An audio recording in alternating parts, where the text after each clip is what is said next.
나라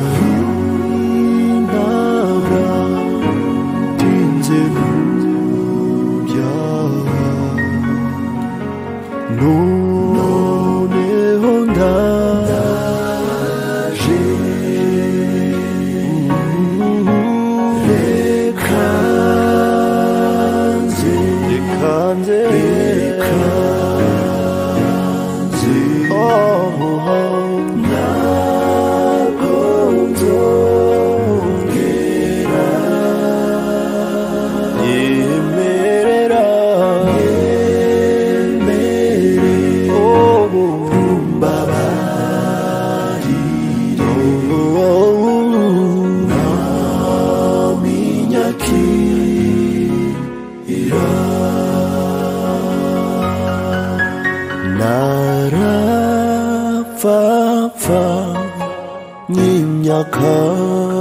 님약함이시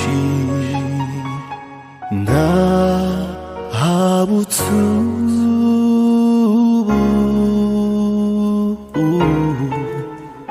다 퀴트바라 호차메이자 노네 혼다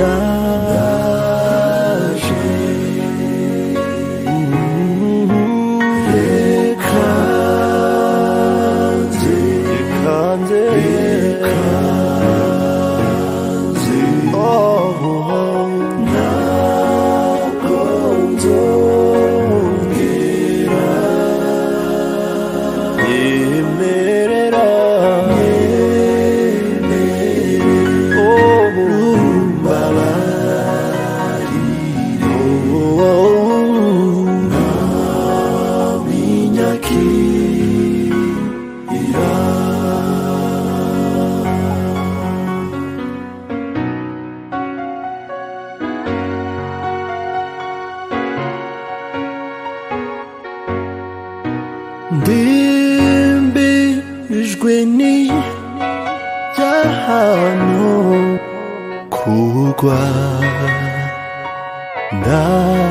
nabutsu ubu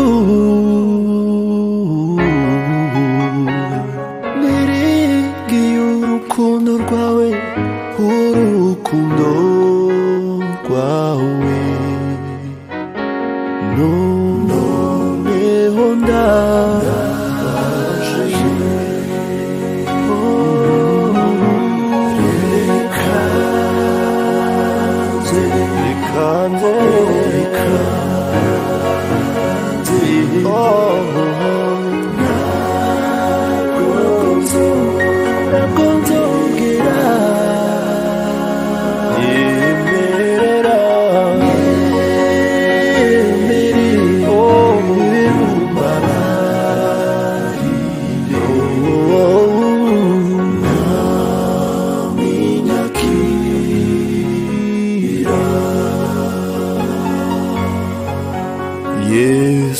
예수야 위리야 말았소 나부투부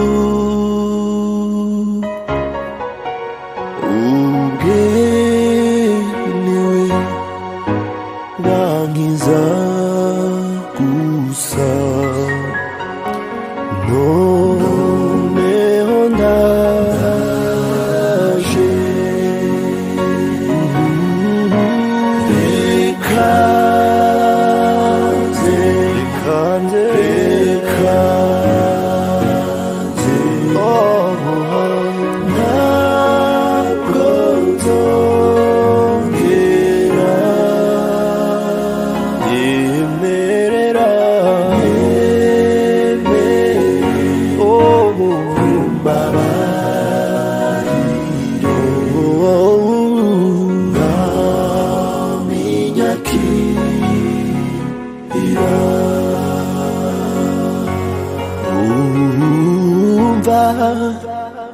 maka nyayanjunyize ndahabutsu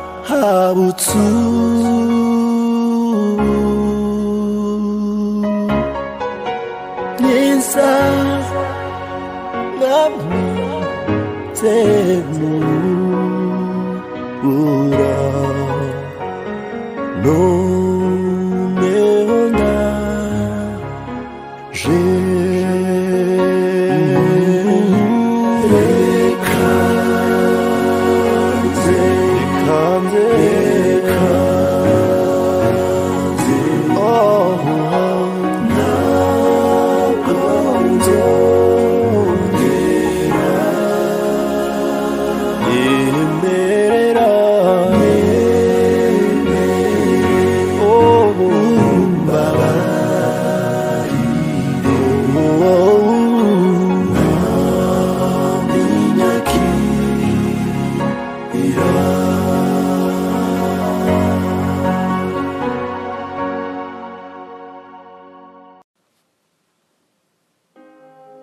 Igitondo cyiza bene data, ndabaramukije mu izina rya Yesu, ngo ubuntu n'amahoro bya Kristo bibane n'umuntu wese.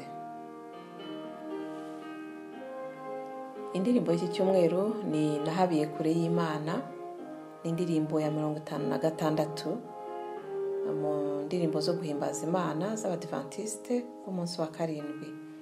Ikaba yitwa I have wandered far away, cyangwa se Lord, I am coming home.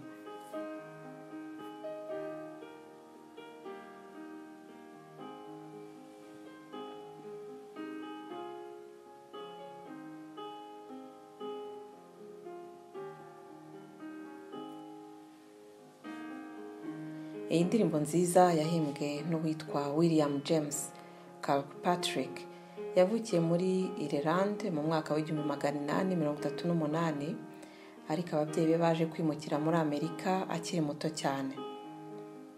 Yakuriye mu rugo rwiberagamo indirimbo. Ise Thomas Kirkpatrick yari umuririmbyi ndetse ari n'umwarimu wa muzika, bityo Thomas yahaye William amasomo ya muzika akiri muto cyane.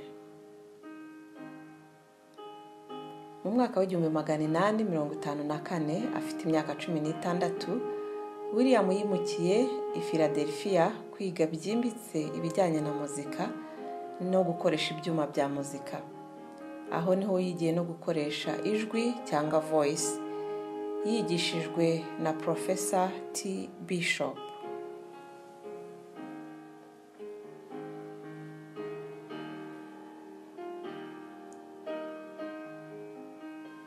William rero yakoze injyana nyinshi, muzabona ko mu gitabo cy'indirimbo arimo ahantu henshi cyane. Hari n'indirimbo duherutse gukora yitwa Wa muragwa we, mbese kuhunikira, nayo niwe wayikoze, ndetse n'izindi ndirimbo nyinshi nka Nkunda kwiringira Yesu, twumvise inkuru nziza ko Yesu akiza, Naguzwe amaraso y'intama, Ndanezerwa ko anyobora, n'izindi indirimbo nyinshi cyane zakozwe na Fanny Crosby ndetse n'abandi bahanzi. Yaje no gukorana n'undi mukompositeur ukomeye wo mu kinyejana cya 19, John Sweeney, maze bashyira ahagaragara ibitabo byinshi by'indirimbo, ari iziririmbwa mu rusengero cyangwa mu makorari.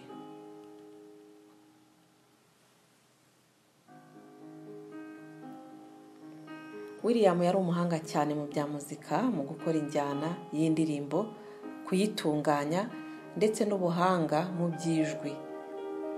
Yari azi gukoresha ibyuma bya muzika nka cello, fife, flute, organ na violin. Mu mwaka w'1878 yaje kwiyegurira kwandika no kwigisha indirimbo ndetse no kwigisha gukoresha ibyuma bya muzika nka organ na piano, ndetse yigishaga n'amajwi.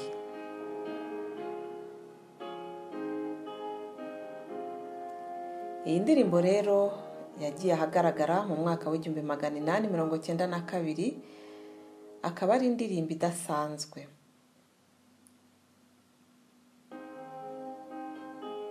Ubundi William Kirkpatrick ni umukompositeur. Umukompositeur ni umuntu wandika injyana z'indirimbo cyangwa se umuntu wandika amanota y'indirimbo. Ni gake cyane yaba yarahimbye amagambo y'indirimbo, ariko iyi ndirimbo niwe wayihimbye amagambo, ahimba n'injyana yayo. Ikindi kandi gitangaje ni uko yayihimbiye umuntu.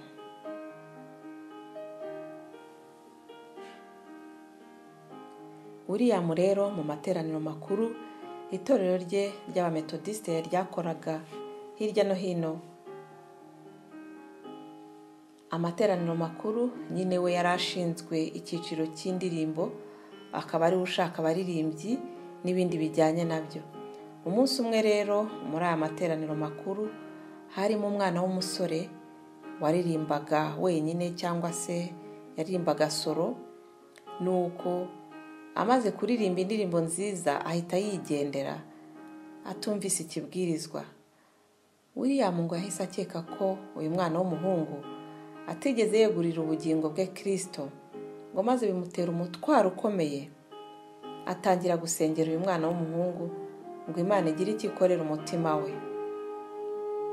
Umugoroba umwe arimo asenga ngo yumva amagambo arisukiranya, ahita afata ikaramu arayandika, ahita akora n'injyana yayo, ariyo yavuyemo iyi ndirimbo Nahabiye kure y'Imana.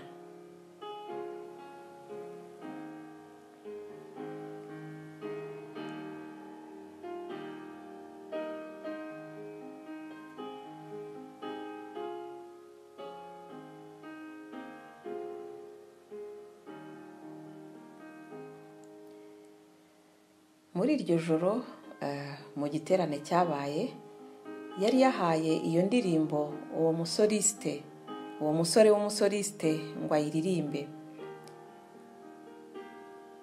Ngo aririmbye iyo ndirimbo amagambo yayo amukora ku mutima, maze amaze kuririmba ntiyagenda nk'uko yari asanzwe abikora, ahubwo agumaho yumva n'ikibwirizwa. Maze umubwiriza ashoje ahamagaye abiyegurira Kristo ngo yahagurutse mu ba mbere ajya imbere, maze iryo joro yegurira ubugingo bwe Kristo.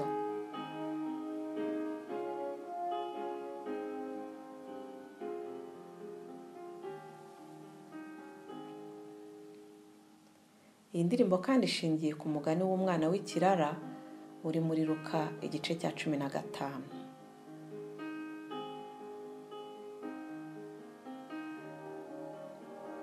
Umufasha wa mbere wa Kirkpatrick yapfuye mu mwaka w'1878. Bamaranye imyaka 17, niho yatangiriye kwihebera umuziki, maze mu myaka 17 yakurikiyeho we na John Sweeney bashyira ahagaragara ibitabo by'indirimbo 49.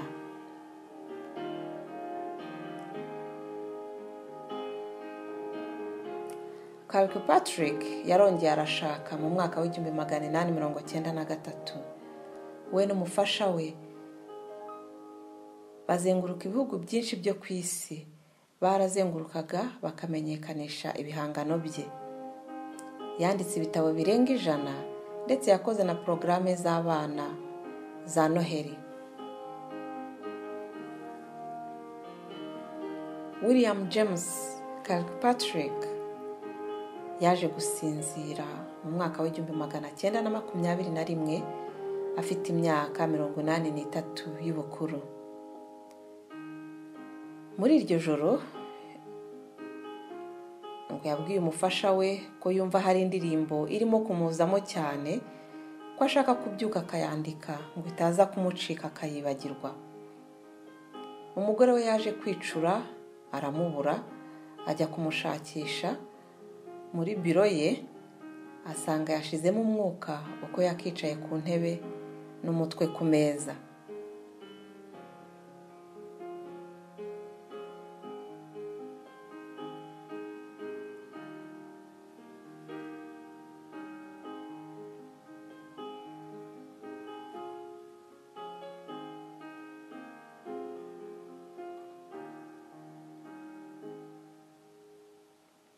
Iyi ndirimbo n'uwo yahimbiwe byarantangaje cyane. Hari ubwo twumva indirimbo nk'iyi ukumva ireba umuntu wataye, umuntu utakiza mu rusengero, umuntu utagisenga. Ariko mu by'ukuri uyu musore w'umusorisite wahimbiwe iyi ndirimbo yari umuririmbyi w'agahano, uririmbira abantu bagafashwa, nyamara we yapfaga kurangiza kuririmba gusa agahita yigendera. Imana yonyine niyo izi ibyo yabaga agiyemo. Imana ishimwe kandi ko hari abantu b'inararibonye bakoreshwa n'umwuka w'Imana, agashobora kukureba akakwitegereza agasanga nta buzima ufite, maze akakugira ku mavi, kandi Imana yumva aya masengesho vuba cyane igatabara.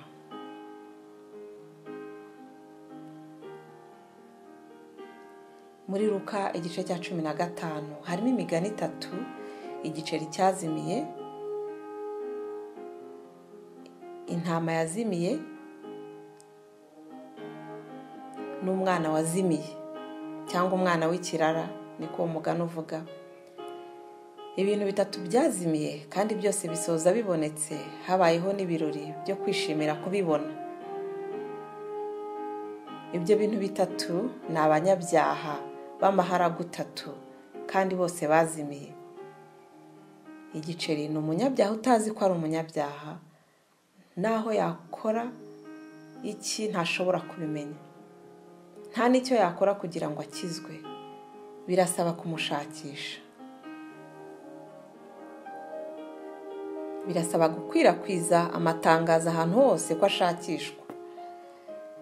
Nk'uko umugore agomba gucana itara, itorero n'abavugabutumwa bose bagomba kumushakisha ijambo ry'Imana, ari ryo tabaza n'umucyo, nk'uko ijambo ry'Imana ribivuga. Intama yazimiye ni umunyabyaha uzi ko yazimiye, ariko akaba atazi uburyo yakwivana aho hantu yageze.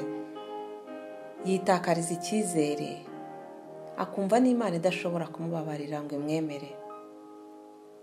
Intama iri mu gasozi iba izi ku isaha n'isaha ibirura bishobora kuyirya, ariko ntabwo izi uko yataha. Ikigomba gukora rero ni ugutamatama ikoresheje imbaraga zose kandi itaruhuka, kugira ngo bumve aho yazimiriye. Umunyabyaha umaze kumenya ko yazimiye nta kindi asabwa uretse gutaka cyane, ijwi rye rikagera mu ijuru, maze umwungeri mwiza agatabara.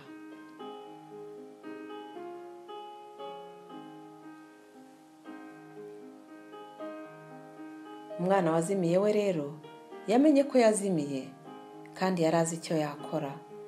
Mu mugani haravuga ngo yaribwiye ati, reka mpaguruke njye kwa data, maze mubwire nti, data, nacumuye mu maso yawe, none ndagusaba kumbabarira.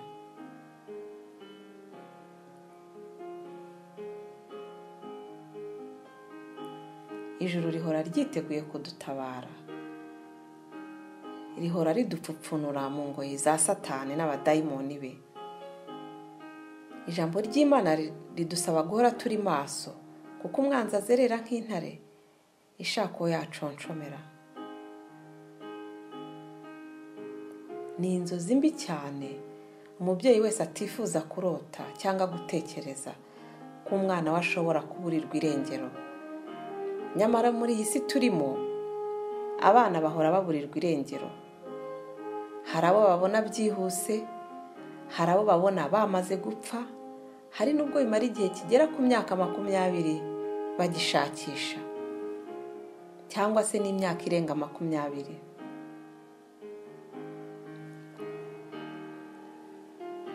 Mu mwaka w'1979, umwana w'imyaka 6, Ethan Patz, yari avuye ku ishuri akiva muri bisi.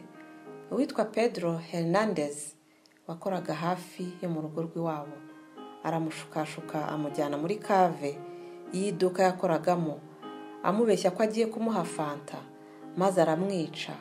Umurambo we awusohora mu bishingwe, nuko umwana aburirwa irengero atyo. ngo uyu mwana niwe wa mbere washyizwe ku ifoto ku ikarito y'amata ko ashakishwa, ariko ntacyo byatanze. Gusa byatumye ababyeyi bahumuka, bareka kujya bareka abana babo ngo bijyane bonyine. Yakomeje kuburirwa irengero, maze mu mwaka wa 2001 batangaza urupfu rwe ku mugaragaro. Ibyo gushakisha babivamo. Mu mwaka wa 2017, nyuma y'imyaka 38, uwamwishe yaje kumenyekana. Ngo yari inshuti y'umukobwa wareraga uwo mwana. Ababyeyi be bareberaga kuri televiziyo urubanza rw'uwishe uwo mwana wabo, kandi ngo bamukatiye imyaka 25 y'igifungo.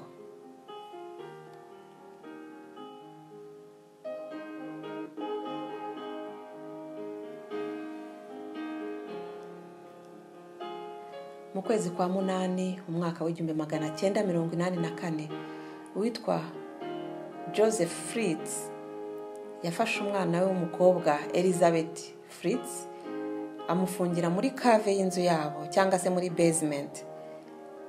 Uwo mukobwa yari afite imyaka 18 icyo gihe.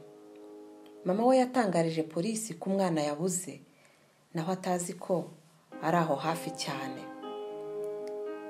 Ise yamuhatiye kwandika amabaruwa avuga ko yahunze mu rugo, cyangwa se avuga ko yatorotse iwabo, amwandikisha ku ngufu. Ayo mabaruwa arayandika.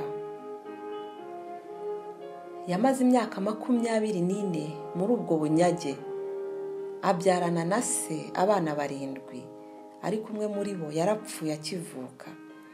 3 bagumanye na nyina muri iyo basement bari bafungiyemo. Yari yarayigize soundproofed, cyangwa se yari yarayikoze ku buryo ijwi ridashobora gusohoka hanze.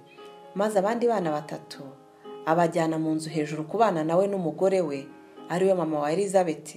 Amubwira ko abo bana ari aba Elizabeth, yaje akabata ku muryango kubera ko adashoboye kubarera.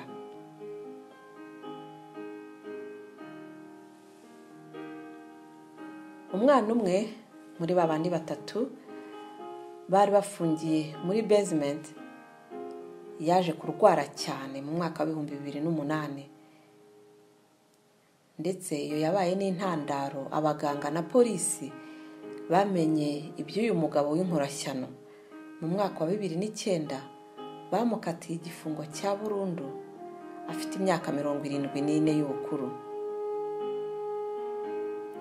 Bivugwa ko ngo uyu mugabo yahohoteye umwana we inshuro zirenga 3,000.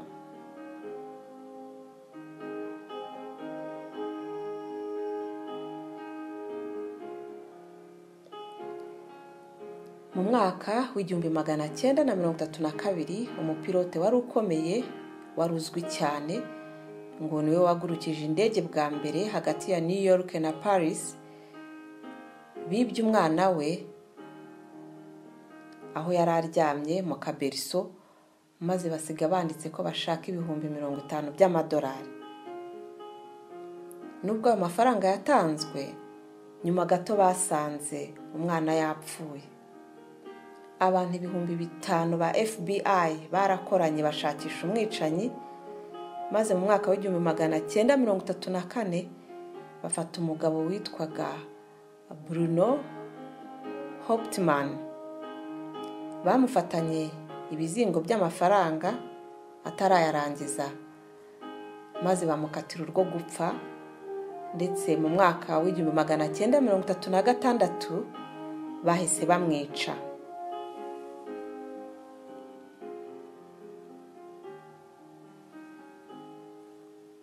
Bene data, uwavuga ibikorwa by'ubugiranabi bibera muri iyi si turimo ntiyabirangiza. Abana barabiba umunsi ku wundi, kandi bakabagirira nabi, bakabagirira ibyamfura mbi. Abana batazi icyo bazira. Imana ihora yitegereza uko Satani agaragaza agati abantu Imana yatanze ikiguzi gikomeye cy'umwana wayo ikunda, akadupfira ku musaraba ngo atuvane mu bunyage bw'uwo Sekibi. Imana irahora ibyitegereza, Imana ihora ibyitegereza, kandi iyi ntambara imaze igihe kirekire, nta gushidikanya iri no hafi kugera ku musozo.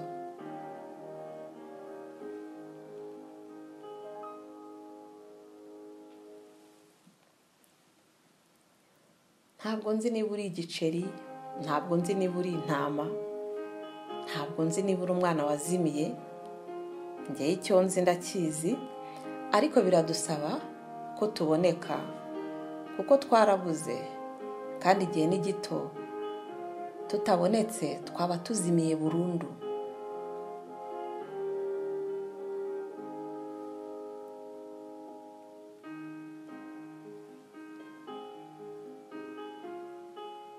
Umubwiriza Nzaramba Emmanuel mu cyigisho yigishije Kinshasa kivuga ngo Yesu Kristo urutare rw'iteka, kiri kuri YouTube, umuntu agishatse yakibona. Yavuzemo imigani 3 yo muri Luka igice cya 15 ndetse n'isomo riri muri Yobu igice cya 25 umurongo wa 4 rivuga ngo umuntu yabasha ate kuba umukiranutsi imbere y'Imana, cyangwa uwabyawe n'umugore yabasha ate kuba intungane.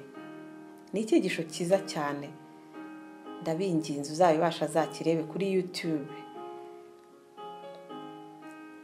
Yasoje avuga ati gukiranuka kwa Yesu ugomba kukwifuza cyane ku buryo umera nk'uwarwaye. Iryo jambo ryaranyubatse cyane, ko umuntu agomba kwifuza gukiranuka kwa Kristo bikamutera uburwayi aho agenda hose.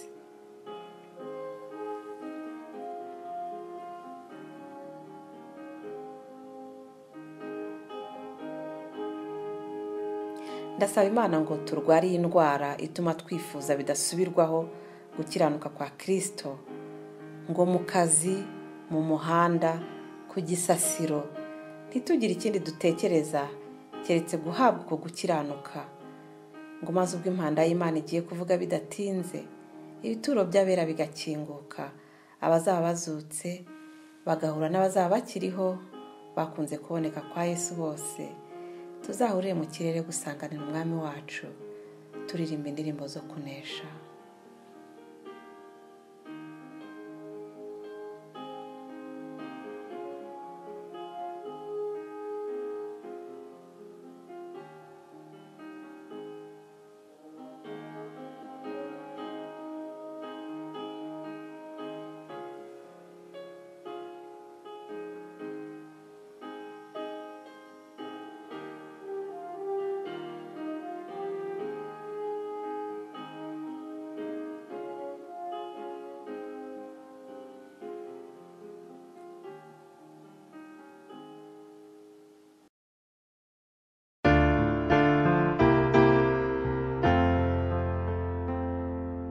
I've wandered far away from God. Now I'm coming home. The paths of sin too long I've trod. Lord, I'm coming home. Coming home, coming home. Never more to roam. Open wide thine arms of love. Lord, I'm coming home. I've wasted many precious years. Now I'm coming home. I now repent with bitter tears. Lord, I'm coming home. Coming home, coming home. Never more to roam. Open wide thine arms of love. Now I'm coming home. I've tired and straying, Lord. Now I'm coming home. I'll trust thy love, believe thy word. Lord, I'm coming home. Coming home, coming home. Never more to open wide thine arms of love. Lord, I'm coming home.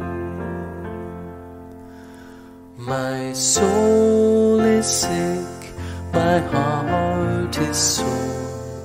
Now I'm coming home. My strength renew, my hope restore. Lord, I'm coming home.